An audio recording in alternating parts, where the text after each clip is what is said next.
Hello guys, welcome to my video. So today's video guys is nandito po kami sa Kappabashi, Tokyo, Japan. At pagkatapos namin bumili ng ice scoop is nag-ikot-ikot kami kasi maraming bilihan dito ng mga kitchen tool. May mga kutsilyo, mga gamit sa bahay. Basta yung mga gamit sa bahay, ang dami dito.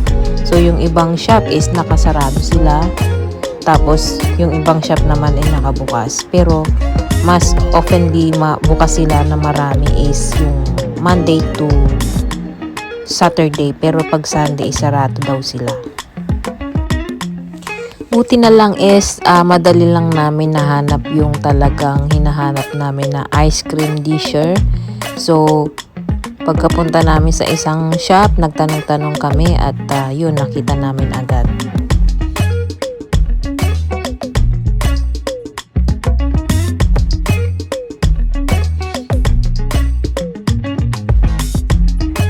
Yung mga sigurong mga tourist na kapatid nating shop siguro is dito din sila bumibili ng mga kutsilyo.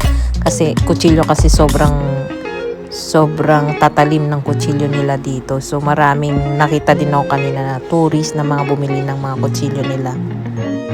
Okay guys, thank you for watching. See you in my next video. Bye! Follow for more.